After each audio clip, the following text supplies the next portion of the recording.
Two infant boys have gotten the herpes virus after they got circumcised. Now authorities, including the health department, are investigating this case. Now, they were circumcised by an Orthodox Jewish family. It was part of their tradition.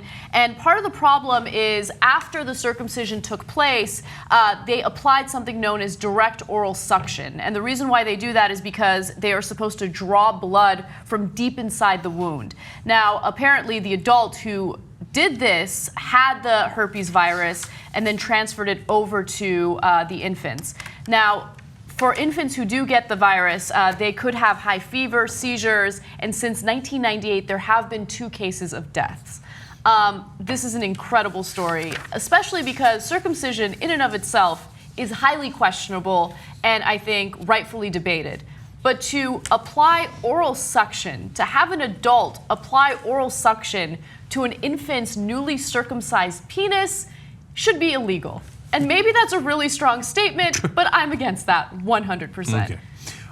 Let me double down on that strong statement. Okay. Now, there are some parts of culture that are great. There are some parts of different cultures that suck.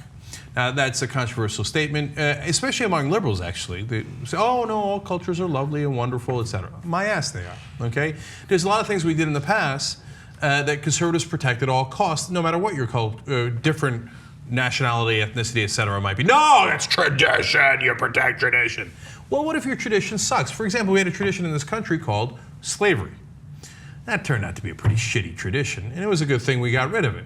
So from time to time, you have traditions in your culture. For example, genital mutilation when it comes to women, when they cut their clitoris off. You know what? That's a pretty crappy tradition. I know people in that culture say, you don't understand my culture. My daughter would have wanted her clitoris cut off. No, she wouldn't, okay?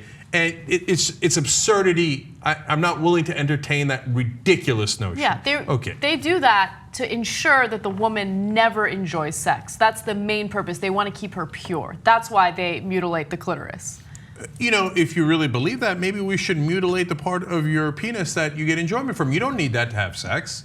She doesn't need it to have sex. You don't need it to have sex. You can still, you know, give it a gold college try. Oh, you don't want it for men. You only want it for women. Huh, that's weird. Okay, so this is why I'm a progressive and not a conservative. Because conservatives say the old way is always the right way and we never want to change, right? Conservatives in this country, in the beginning, didn't want to rise up against the English government. Why? They were loyal English servants, okay? They were servants of the crown, long live the queen and the king at the time. And so they were going to bow their head and go with tradition. Well, our founding fathers decided that tradition sucks. And instead we would have a revolution to get to better traditions, okay? So now in this case, are you really gonna let an old guy put your baby's genitalia in his mouth? I mean, really?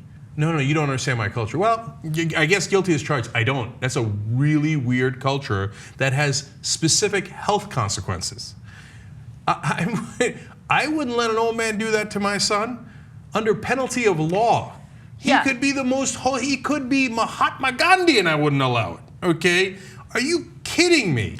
Let alone the fact that it is easy to transfer, it doesn't happen all the time, but it clearly happens some of the time, to transfer oral herpes onto genital herpes and then your kid's stuck with that forever. Are you insane? For the rest of his life, yes. Are you insane?